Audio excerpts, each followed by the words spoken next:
so many enemies abroad. And those enemies abroad have agents who've infiltrated this country simply because, one, we let too many people who should not be here into the country. And two, even those that we don't let in, they still end up getting in because we don't service and close our borders properly. Right, you just cannot keep them from getting in. We can do a lot better job than we have been doing. Is it going to be 100%? No, nothing is. But is it plausible to say that since you cannot do something 100% that we shouldn't try and we should do nothing at all? That makes no sense. You should try. Otherwise, why make things difficult for people to do in any area? Hey, we speaking of cyber attacks, we have anti-cyber attack and anti-phishing and all that kind of software, right? Well, that doesn't stop all your data from being stolen 100%, does it? No. So why do we have it at all then? Well, because, Rod, we want to try to make it as difficult as possible, and hopefully while somebody who really knows what they're doing, while they're trying to take it, we can see it and stop it. Oh, so that's okay for your computer, but not our border. So we can't work to try to make it as difficult as possible for people to illegally enter the country, and so that we might be able to detect when they are trying, so we have an opportunity to stop them. Hello? What's the difference? There is no difference. It's the same damn thing. Either you're going to try or you're not. And as Yoda said, do or do not. There is no try. Plain and simple, you got to do it. And we don't have people that are willing to do it because they're too much of a bad opportunist because they see an opportunity to line their own pockets with cash or power or both by doing the opposite. Instead of focusing on the external threats, they're going to focus on the supposed imaginary internal threats.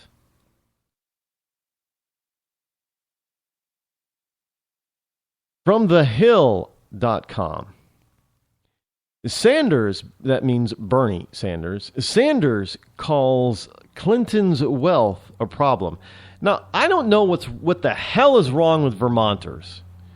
And what this guy is like, I believe he's in his late 70s, right? He's like 76 or 78 or something like that. Well, why they elect this jackass?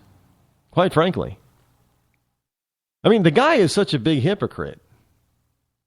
He on one end, he talks about how bad, wealth is and all that kind of stuff. And, what's he making every year? And he lives in Vermont, not a very expensive state.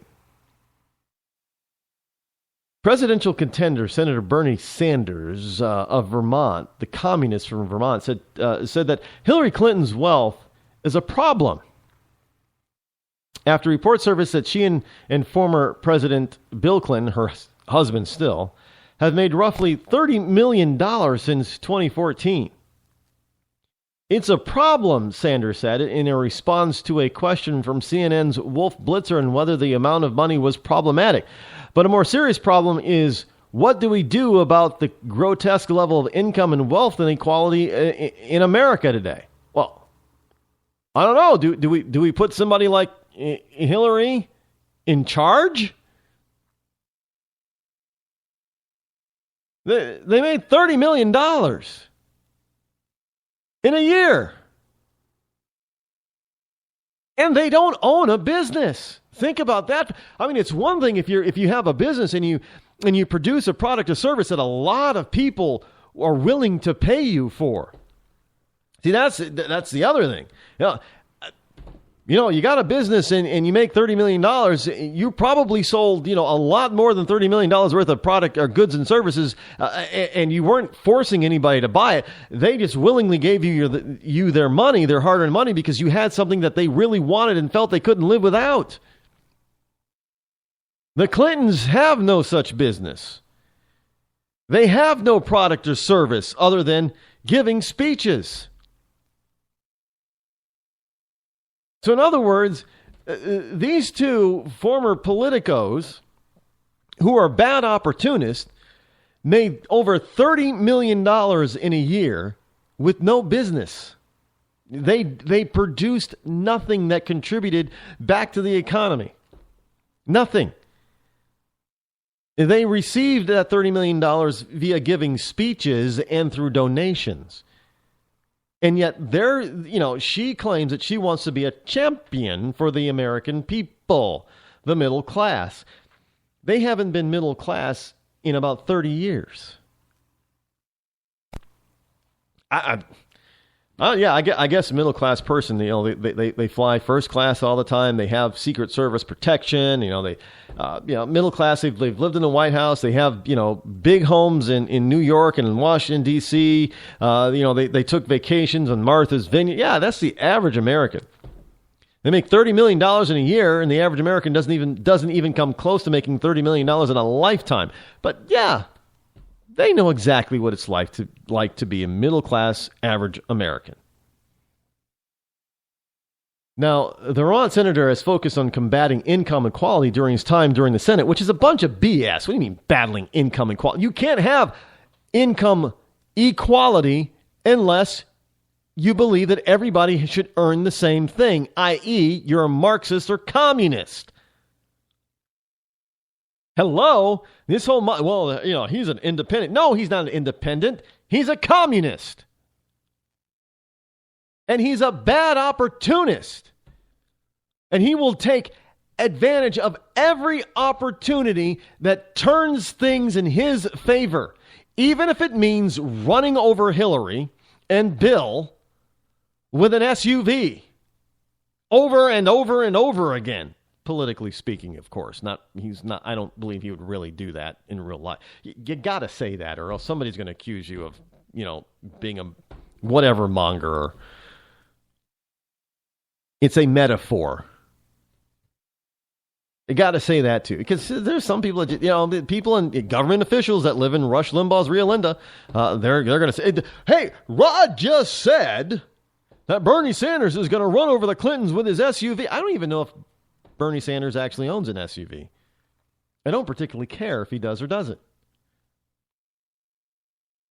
Somebody's going to say, as this I hate to sound like I'm trying to be self-preservationist here, but in this day and age, and as this program gets more and more attention, unfortunately, I get more and more attention.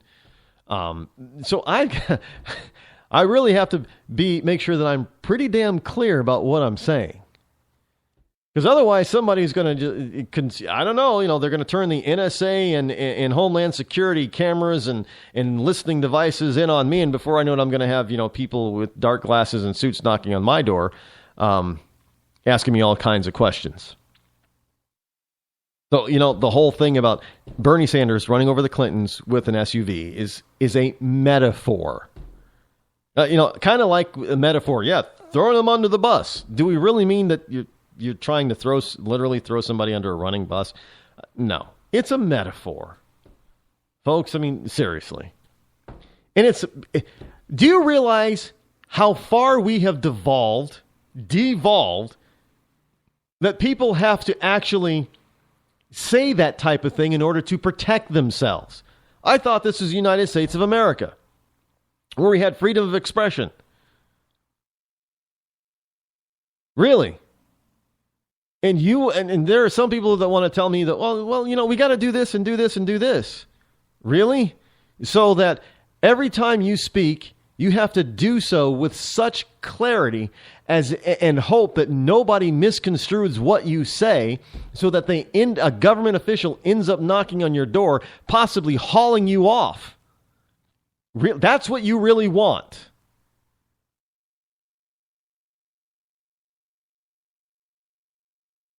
Sanders suggested that legislation he introduced Tuesday that would make college free was crucial. Yeah, why do we need to make college free? So in other words, all those wonderful professors like Elizabeth Warren can make $500,000 a year while the taxpayer foots a tuition bill to the tune of $250,000 for a 4-year degree. Are you insane, Mr. Sanders?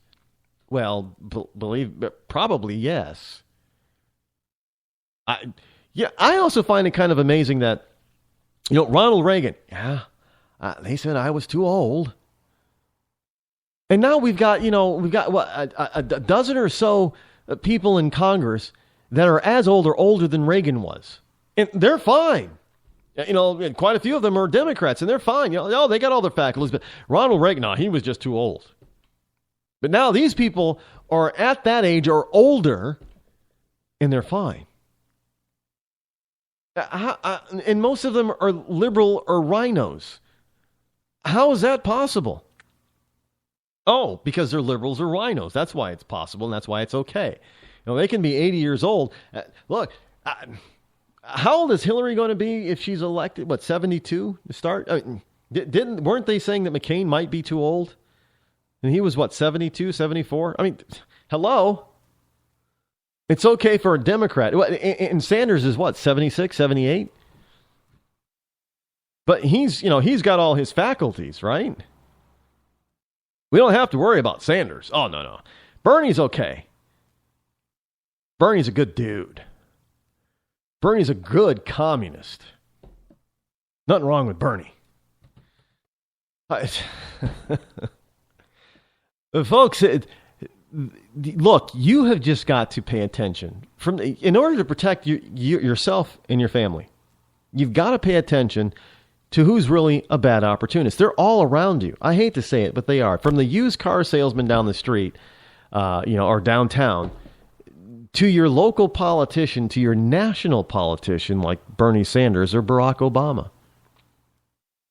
There are bad opportunists everywhere. And it is your job, along with mine, as voters and citizens of this country, to weed them out and not give them what they're looking for, which is money and power, power and money. Don't give in to their whims. Don't give in to their angers. Don't give in to their scare tactics. Don't do it. You will regret it. Look, we already have a history of regret. Of modern regret. We regret electing Obama. We regret getting Obamacare. We regret a bunch of stuff on a national scale. Why do we keep voting the same people who give us nothing but regret? Do not allow people like Bernie Sanders or Hillary Clinton to ever get close to being elected again. That's all I'm asking, folks. That's all it takes, is just take your vote and make it count. And don't be afraid to vote your conscience, because I know you would not vote for a bad opportunist if you actually realized that they were a bad opportunist. Don't fall for their scams and their schemes. We put those people behind bars, believe it or not. I'm Rod Eccles. I'm out of time. We will see you back here tomorrow. Same bat time, same bat channel. Until then, I'm Rod Eccles. I'm out.